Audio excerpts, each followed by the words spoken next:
बिहार में सियासी घमासान जारी है, सियासी उठापटक जारी है, एनडीए में भी और महागठबंधन में भी। राजद के अहंकार की वजह से महागठबंधन की गांठ लगभग खुल चुकी है। आखिरी कोशिश कांग्रेस को करनी है और बिहार पर भारी शक्ति सिंह गोहिल गठबंधन की इस गांठ को मजबूत करने के लिए बिहार पहुंच चुके हैं। वे 3 दिनों तक सियासी जोड़ घटाव और गुना भाग करेंगे और फिर अपनी तरफ से कोशिश करेंगे कि सारा मसला सुलझ जाए और महागठबंधन के सारे दल एकजुट होकर विधानसभा चुनाव में उतरे।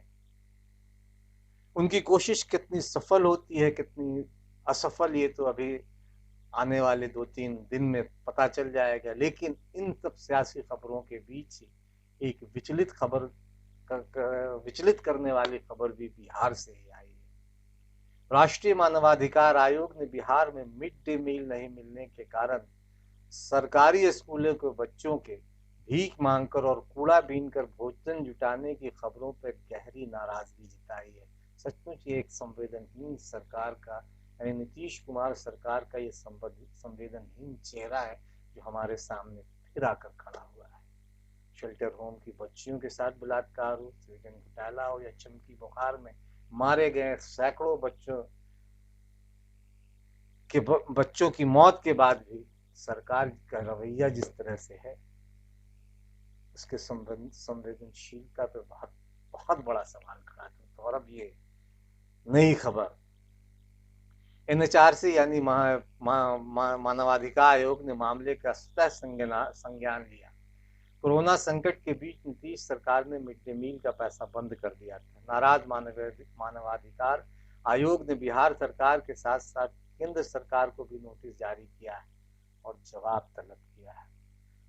आयोग को जानकारी मिली है कि बिहार में कोरोना संकट के बीच सरकारी स्कूलों के बच्चों का मिड डे मील बंद कर दिया गया है।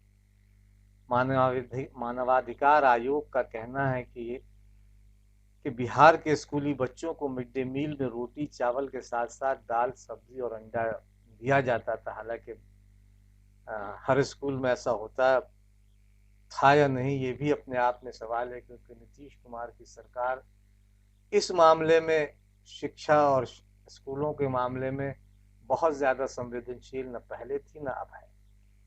तो जो खाना दिया जाता था, इसे बंद कर दिया गया है। गरीब परिवार से आने वाले बच्चे अब कूड़ा बीन रहे हैं, भीख मांग रहे हैं या फिर ठेकेदारों के पास काम करने लगे। बच्चे कुपोषण का भी शिकार हो रहे हैं। वैसे भागलपुर के डीएम, जहां से ये खबर आई है कि भागलपुर की ये खबर है, वैसे भागलपुर के डीएम ने दावा किया है कि मिड डे मील का पैसा स्कूली बच्चों के अभिभावकों के बैंक अकाउंट में भेज दिया गया है। हालांकि इसे लेकर भी अभी सवाल है।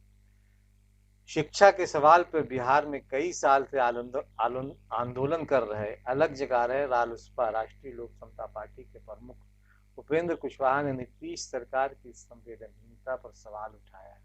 उपेंद्र कुशवाहा सरकारी स्कूलों में शिक्षा की गुणवत्ता का सवाल उठाते रहे हैं। बच्चों की भीख मांगने पर उन्होंने कहा कि खाना जुटाने के लिए स्कूली बच्चे भीख मांगे और एनएचआरसी को संज्ञान लेना पड़े, इससे ज्यादा दुर्भाग्यपूर्ण स्थिति बिहार में हो ही नहीं सकती। पर बेशरम नीतीश कुमार सरकार को तो तनिक भी शर्म नहीं। सब मिलकर अब करें विचार, बदलिए सरकार, बदलेगा बिहार, ये हैशटैग चलाया। जाहिर है कि अपने आप में बड़ा सवाल है और बहुत संवेदनशील सवाल और विचलित करने वाली खबर है कि बच्चे जिन्हें स्कूल में होना चाहिए, सिर्फ इसलिए कि उनका मिड डे का मील का पैसा अब नहीं भेज रही है सरकार उन्हें, वो अगर स्कूल से निकल जाते हैं तो जाहिर है कि सारी सरकार सवालों में है, पुलिस या प्रशासन सवालों में है, तंत्र सवालों में है। उधर सियासी फ्रंट पर बात करें तो महागठबंधन में गहमा गहमी देखी जा रही है। राजद के रुख पर ऐतराज जताने वाले शक्ति सिंह गोहिल पटना में है। तेजस्वी के नेतृत्व पर ऐतराज जताने के बाद गोहिल का यह पहला पटना दौरा है। शक्ति सिंह गोहिल 3 दिनों तक पटना में रहेंगे, प्रदेश चुनाव समिति की बैठक में हिस्सा लेंगे, पार्टी के नेताओं से बातचीत करेंगे, मुलाकात करेंगे और 9 जुलाई को पत्रकारों से भी बातचीत करेंगे, प्रेस कॉन्फ्रेंस करेंगे। इसमें महागठबंधन के साथ साथ कांग्रेस की चुनावी रणनीति के बारे में भी हो सकता है कि वो कई बातों की जानकारी प्रेस को दें। गोयल का इदारा बहुत महत्वपूर्ण इसलिए माना जा रहा है कि लगातार महागठबंधन में कोऑर्डिनेशन कमेटी और महागठबंधन के चेहरे पर लगातार बातें हो रही और राजद का रुख बहुत अड़ियल बना हुआ है, वो अहंकार में बात कर रही है, इसीलिए इस दौरे को बहुत महत्वपूर्ण माना जा रहा है। गोयल कांग्रेस को चुनावी कसौटी पे तो कसने की कोशिश करेंगे ही, महागठबंधन में कांग्रेस और बाकी सहयोगी के दलों का स्वरूप क्या हो, किस तरह से आगे की बातचीत हो, आगे किस तरह से चुनाव में जाए महागठबंधन, इसे लेकर भी मंथन करेंगे और पार्टी के अलावा दूसरे दलों के नेताओं से भी बात करेंगे। दूसरी तरफ पूर्व मुख्यमंत्री जीतन राम मांझी, जिनकी हम है हिंदुस्तानी वाम मोर्चा के प्रमुख हैं, उन्होंने 10 जुलाई को अपनी पार्टी कोर कमेटी की बैठक फिर बुलाई। पहले उन्होंने 25 जून तक वक्त दिया था, लेकिन कांग्रेस ने जब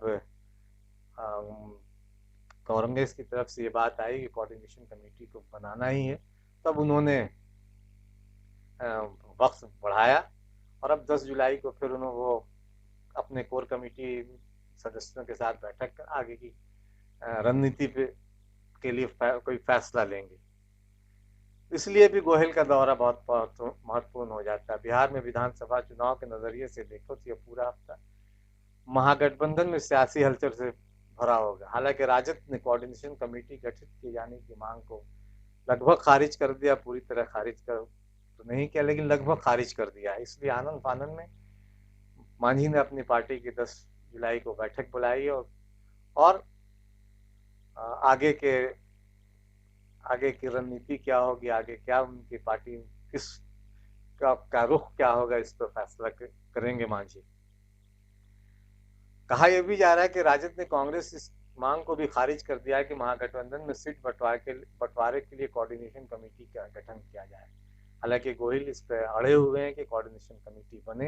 अब देखना क्या बात होती है। जीतन मांझी को राजद ने जिस तरह से नजरअंदाज किया है, उसके बाद उनके सामने अब कोई बड़ा फैसला लेने का ही विकल्प बचा है। हालांकि इस बीच रालोसपा की 3 सदस्यीय कमेटी, जिसमें पार्टी के प्रदेश अध्यक्ष भूदेव चौधरी, राष्ट्रीय कोषाध्यक्ष राजेश यादव और प्रदेश के कार्यकारी अध्यक्ष रिंकू कुशवाहा शामिल थे, वो राजद के प्रदेश अध्यक्ष जगदानंद से मुलाकात की है और महागठबंधन के स्वरूप को लेकर बातचीत की होगी। जाहिर है कि सियासी बातचीत ही हुई होगी। अब देखना यह है कि महागठबंधन की गांठ खुलेगी या फिर और मजबूत होगी। इस बीच घरबंदी ने लोगों के सामने रोजी रोटी का संकट तो पैदा कर ही दिया है। फतुहा थाना में घरबंदी के दौरान आर्थिक तंगी से परेशान एक दिव्यांग महिला शिक्षक ने पुनपुन नदी में छलांग लगाकर खुदकुशी कर ली। कोरोना संकट के इस दौर में 4 महीने से स्कूल बंद है और उन्हें वेतन नहीं मिला है। ये अपने आप में बहुत दुखी कर देने वाली खबर है, ये भी विचलित करने वाली खबर है। दूसरी तरफ दिल्ली से भी इसी तरह की खबर आई। वहाँ एक तरुण सिसोदिया भास्कर अखबार के पत्रकार हैं, उन्होंने एम्स में दाखिल, लगभग 36-37 साल की उम्र होगी, कोरोना पॉजिटिव के बाद उन्हें एम्स में भर्ती कराया गया था, जहां उन्होंने 4वीं मंजिल से कूद कर खुदकशी कर ली, क्योंकि आर्थिक तंगी उनके सामने भी थी और ऐसा कहा जा रहा है कि छटनी होने वाली थी अखबार में, उससे लेकर वो मानसिक तौर पर परेशान थे। इस तरह की खबरें लगातार आ रही हैं। हम तो विचलित हो रहे हैं, सरकार विचलित नहीं हो रही है। महिला शिक्षक की खुदकशी हो या फिर तरुण सिसोदिया, पत्रकार तरुण सिसोदिया की खुदकशी, अपने आप में बहुत सारे सवाल देश की आर्थिक हालात को पर खड़े करती है और आर्थिक तंगी आज बहुतों के सामने एक बड़ी चुनौती की तरह सामने खड़ी है, लेकिन सरकार बहुत इस पे गंभीर नहीं हो। थाली बजवाने पे जितनी गंभीर थी, इस फ्रंट पर उतनी गंभीर नहीं है। फिर बिहार की बात करें, अपराधी बेखौफ है, व्यवसायी उनके निशाने पर है। राजधानी पटना में बेखौफ अपराधियों ने कारोबारी को अपना निशाना बनाया। बैंक में पैसा कब जमा करने जा रहे थे, दिन दहाड़े गोली मार दी, 15 लाख रुपए भी लूट कर फरार हो गए। यानी कह सकते हैं कि बिहार में डबल इंजन की सरकार में बाहर है तो अपराधियों की। अपराधी मस्त हैं, लोग त्रस्त हैं और नीतीश कुमार भी मस्त हैं। भले निजाम पस्त है, लेकिन अपराधी वहाँ मस्त है, पूरे शबाब पे। पानी पानी हुए पटना की कहानी तो अलग है, लेकिन इन सब के बीच बिहार में लगातार महिलाओं के साथ जिस तरह से दुष्कर्म की घटनाएं आ रही हैं, छेड़छाड़ की घटनाएं आ रही, दबंग जिस तरह से महिलाओं को परेशान कर रहे हैं, वो भी एक विचलित करने वाली खबर है। दरभंगा में एक गरीब परिवार की बेटी का बलात्कार के बाद हत्या कर दी जाती है, लेकिन सरकार मौन है। बिहार ही नहीं, देश में बेटियों के साथ अपराध बढ़े हैं। संजीवा को सुने, बेटियों को उन्होंने विनम्र श्रद्धांजलि दी है, जिनकी दबंगों ने इज्जत लूटी, बलात्कार किया, और बेटी पढ़ाओ बेटी बचाओ वाली सरकारें चुपचाप तमाशा देखती रही। तो कई सारे सवाल हैं, इन सवालों के बीच संजीवा को सुने, और अगर बातें ठीक लगी हैं तो इसे लाइक, शेयर और सब्सक्राइब जरूर करें। मन की बात भाड़ में जाए, मन की बात भाड़ में जाए, अच्छे दिन की ऐसी तैसी बेटियां सुरक्षित कर न सको तो छोड़ दो कुर्सी, बेटियां सुरक्षित कर न सको तो छोड़ दो कुर्सी। बैठेंगे हमें जला के खाक कर दे, राख कर दे, पर रेप के साथ नहीं, इज्जत के साथ। हम यहाँ से नो पॉलिटिक्स। बेटी की हत्या चीखों में तू कैसे हाय सो लेता, बेटी की हत्या चीखों में तू कैसे हाय सो लेता। सत्ता तो पत्थर की हो गई, सत्ता तो पत्थर की हो गई, आदमी खत्म तेरे भीतर का। हाय राम समय कैसा आया, हाय राम समय कैसा आया, हर कदम लुटे अब तो बेटी।